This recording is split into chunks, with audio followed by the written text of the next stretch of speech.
नमस्कार, स्वागत है आप सभी का। जैसे कि आपको पता होगा कि अभी सीयूईटी का एग्जाम है जो अपना पीजी एंट्रेंस होने वाला है वो 1 सितंबर को होने वाला है। तो अभी आपके पास 15 दिन का टाइम है। तो ये 15 दिन आपको कैसे यूटिलाइज करने हैं, तो अपन कैसे सीयूईटी के एग्जाम को क्रैक कर सकते हैं। तो अभी सबसे अपनी इंपॉर्टेंट स्ट्रेटेजी ये रहेगी, रिवीजन एंड ओनली रिवीजन। अपने को रिवीजन करना है। आपको किसी भी प्रकार का कोई भी डाउट होता है, कैसी भी कोई प्रॉब्लम आ रही है सीयूईटी के रिगार्डिंग, तो आप टेलीग्राम के सर्च बार में जाके @exponential mathematics 2531 पे जाके अपन पूछ सकते हैं। अभी अपन ये देखिए कि अपनी क्या स्पेशल स्ट्रेटजी होनी चाहिए कि अपना एग्जाम क्लिक हो जाए। लास्ट 15 दिन को अपन कैसे ढंग से यूटिलाइज करें। तो इसके लिए मैं आपको 2-3 चीजें बताने वाला हूँ। आपको सिर्फ वही ध्यान रखनी है, ना ही ज्यादा लंबा चौड़ा वीडियो है। बस आपको वही काम करना है और बाकी इधर उधर की बातों पर बिल्कुल भी ध्यान नहीं देना है। अगर आप ये 15 दिन से ढंग से यूटिलाइज कर लेते हैं तो डेफिनेटली आप सीयूटी एग्जाम क्रैक कर देंगे। आपने पहले क्या पढ़ा है क्या नहीं पढ़ा है, उससे ज्यादा इंपॉर्टेंट ये है कि अभी आप क्या करने वाले हैं। क्योंकि अभी का जो टाइम है यही आपके लिए ज्यादा बेनिफिशियल है, क्योंकि आपने पहले पढ़ लिया। अभी आपका कॉन्फिडेंस डगमगा रहा है तो दिक्कत हो जाएगी। इसलिए आपको अभी कॉन्फिडेंस रहना है, कॉन्फिडेंट के साथ। और जो चीजें करी हैं उनको कैसे किस वे में करें कि अभी एकदम बढ़िया से आपका यूटिलाइजेशन हो जाए और पूरा का पूरा अपन बेनिफिट उठा पाए। तो इसीलिए बोलते हैं कि अपने जो भी इनपुट डाला है अब उसका अच्छा आउटपुट लेना है अपने को। तो उस अच्छा आउटपुट के लिए सबसे पहले आपको क्या करना है कि जैसे अभी 15 दिन है तो आपके दिमाग में एक स्ट्रेटेजी ये होनी चाहिए कि इन 15 दिन को आप, जिसकी तैयारी अच्छी है उसको तो मैं बोलूंगा कि 3 हिस्सों में डिवाइड करें, और जिसने थोड़ा बहुत पढ़ा है उसको 2 हिस्सों में डिवाइड करना है। पहले 7 दिन में आपको क्या करना है, रिवीजन करना है पूरा का पूरा। जो पढ़ा है वो पूरा मैं अभी बताऊंगा रिवीजन करना भी कैसे है। पहले तो 7 दिन में आपको रिवीजन हो जाना चाहिए। उसके बाद आपका 3-4 दिन में रिवीजन हो जाना चाहिए, ठीक है। और जिसने पढ़ लिया उसका एक बार और 3 दिन में रिवीजन हो जाना चाहिए। तो कहने का मतलब है कि एक बार ये, 2 बार ये, अगर ये 3 बार रिवीजन हो जाते हैं तो आपने जो पढ़ा है वो सारे के सारे रिजल्ट, कैसे क्वेश्चन आपने करे थे, वो सारे के सारे आपके दिमाग में छप जाएंगे। अगर वैसा क्वेश्चन आते हैं तो सेम टू सेम आप फट से कर देंगे। तो कहने का मतलब ये कि एक तो आपकी क्वेश्चन की एक्यूरेसी अच्छी आएगी, उससे एक्यूरेसी आएगी, प्लस टाइम भी बच जाएगा, ताकि अगर आप किसी क्वेश्चन पे टाइम देने का भी मन हो तो दे सकते हैं। क्योंकि अगर अच्छे रिजल्ट याद होंगे, अच्छे कॉन्सेप्ट आपने पढ़ा होगा, और ये 7 दिन में रिवीजन करना कोई बड़ी बात नहीं है। अभी आपको मैं बता दूंगा कि कैसे कैसे आपको पढ़ना है। जो पढ़ा है वैसे करना है। वो कोई टॉपिक बच भी जाता है, सपोज दैट आपने कोई सब्जेक्ट नहीं भी पढ़ा है, तो उस सब्जेक्ट को कैसे पढ़ना है और कौन से सब्जेक्ट को पढ़ना है। बोलते हैं कि लास्ट में नई चीज नहीं पढ़नी चाहिए, तो उसी को ध्यान में रखते अपन ये देखेंगे लास्ट में कोई सब्जेक्ट, ऐसा सब्जेक्ट जो बच गया आपने नहीं पढ़ा है, उसको कैसे पढ़ना है, ठीक है। तो सबसे पहले मैं आपको बात बताता हूँ कि 15 दिन है तो आपको क्या करना चाहिए कि जो 3 दिन है, 3 दिन आपको पढ़ना चाहिए रियल एनालिसिस, ठीक है। उसके बाद 2-1 का हिस्सा करते हैं। तो इस 2-1 में क्या करते हैं, यहाँ पे हो सकता है कोई लीनियर अलजेब्रा चूज कर सकता है, ठीक है।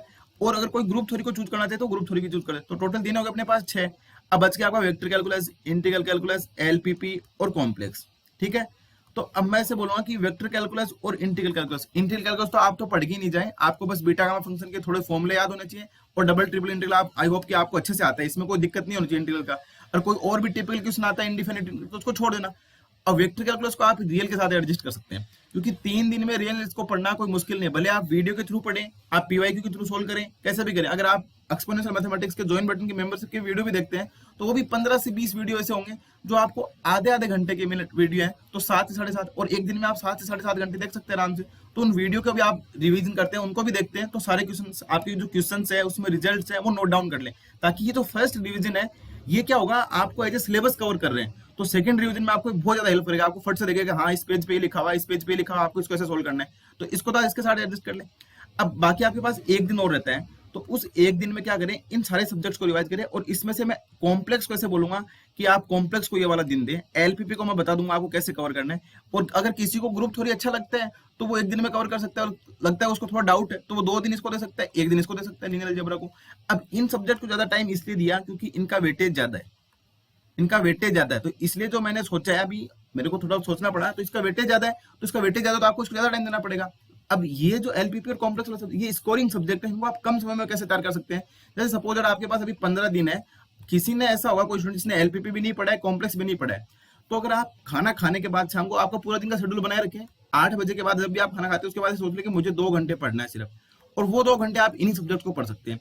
हो सकता है किसी का एक मेजर सब्जेक्ट इसमें से कोई रह रहा हो, तो वो एक सब्जेक्ट को यहाँ पे भी लिख सकता है। क्योंकि 15 दिन अगर आप 2 से 3 घंटे पढ़ते हैं तो आपके पास 30 से 45 घंटे होते हैं, और 30 से 45 घंटे में आप किसी भी सब्जेक्ट के शॉर्ट नोट्स बना के उसको इजिली तैयार कर सकते हो।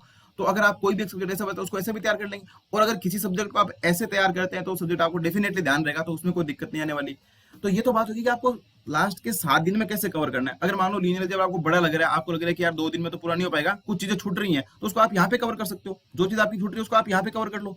और ये वेक्टर कैलकुलस, अब वेक्टर कैलकुलस में तो गिने चुने 4-5 ही रिजल्ट है, तो वो रिजल्ट तो आपके आने चाहिए। तो उसको आप ग्रेजुएशन के बुक से क्या कर सकते हो, वो रिजल्ट पढ़ लो, उस पे वैसे एग्जाम्पल सोल्व दे रखा होगा, उस एग्जाम्पल को कर लो और फिर पीवाईक्यू कर लो।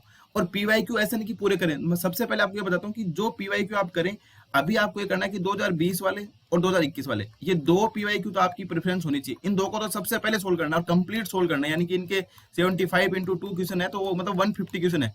तो ये पूरे के पूरे आपके होने चाहिए, आपको पता होना चाहिए कि कौन सा क्वेश्चन कहाँ से आया, कैसे। ये 150 क्वेश्चन तो आप करें जरूर जरूर, और इसके पहले जो रिवीजन करें, और इन 150 क्वेश्चन का सॉल्यूशन आपको कंप्लीट सॉल्यूशन 150 क्वेश्चन पूरे के पूरे आपको एक्सपोनेंशियल मैथमेटिक्स में मिल जाएंगे। अगर नहीं है तो मैं जल्द से जल्द अपलोड करने की कोशिश करूंगा कि आपको जल्दी से जल्दी मिले। तो ये तो आप पूरे करेंगे, क्योंकि इन्हीं के बाद जो एनटीए पेपर करा रहा है तो उसका थोड़ा सा पैटर्न है, तो आपको वो वेटेज है ना हर सब्जेक्ट को दे रहा है, इससे आपको ये आइडिया मिलेगा कि हर सब्जेक्ट को वेटेज कितना जा रहा है। ठीक है, तो ऐसा आप पीवाई को करें, और जो सब्जेक्ट आपको बचता है इसको इस तरीके से फॉलो कर लें। उसके बाद आपको क्या करना है कि यही सेम स्ट्रेटजी, जो रिजल्ट आपने लिखे हैं कैसे भी करें, उसको लास्ट के 3 दिन में फिर से रिवीजन कर लें। तो 2 बार रिवीजन हो जाएगा, आपको पूरा सिलेबस हो जाएगा, कॉन्फिडेंस आ जाएगा। उसके बाद आपको लगता है कि कुछ चीजें आपको लगे कि यार ये तो मैंने उस टाइम पे ढंग से नहीं पढ़ा था, ऐसे हवा में उड़ा दिया, मजा नहीं आया पढ़ने में, तो उसको आप एक्स्ट्रा टाइम दे सकते हैं, क्योंकि आपके पास अभी भी 3 दिन बचे हुए हैं, तो उसको आप एक्स्ट्रा टाइम दे दो।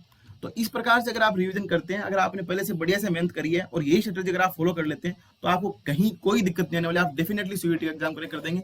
और अभी उन बातों पे बिल्कुल भी फोकस नहीं करें कि मुझे कितना स्कोर करना है, जेएनयू कितने में मिलेगा, बीएचयू कितने में मिलेगा, एचयू कितने में मिलेगा। वो सब एग्जाम के बाद, एग्जाम का पेपर का लेवल कैसा आता है उसके बाद आपको पता चलेगा ना कि भाई कैसा पेपर आया था, कैसे क्वेश्चन। अब आप पहले ही मन में धारणा बना लेंगे कि मुझे तो 60 क्वेश्चन ही करने हैं, 60-65 ही करने। भाई पेपर का अगर same previous year question paper pattern जैसा आता है, पीवाईक्यू जैसे आ रखे हैं, वैसा पेपर आता है तो अपन आइडिया लगा सकते हैं, ऐसे नहीं लगा सकते।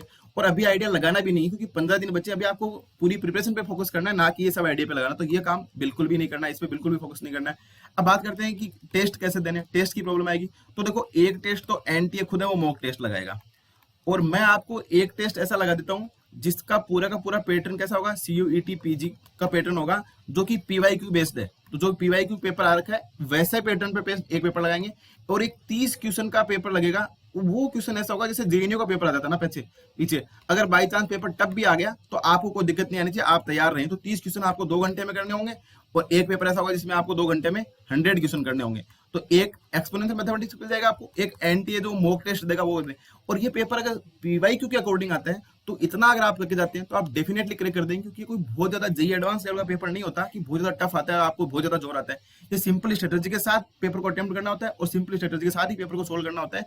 तो सबसे इंपॉर्टेंट स्ट्रेटेजी अभी के लिए आपकी यही है, अगर आपका रिवीजन नहीं हो रहा है, आप टेस्ट पे फोकस बिल्कुल नहीं करें, आप सबसे पहले रिवीजन वाली स्ट्रेटेजी जरूर अपनाएं। क्योंकि अगर आपको रिवीजन करेंगे, और अगर आपको 2-3 चीजें और ध्यान रखनी है, क्योंकि जो सीयूईटी का जो पेपर आता है, अगर जो पीवाईक्यू जैसे आ रखा है वैसा पेपर आता है, तो ये बहुत ही स्लिप मिस्टेक वाला, इसमें आप मिस्टेक कराएगा आपको। जैसे क्वेश्चन बताता हूं मैं आपको, ऐसे क्वेश्चन जरूर देखने को मिलेंगे, which of the following is incorrect.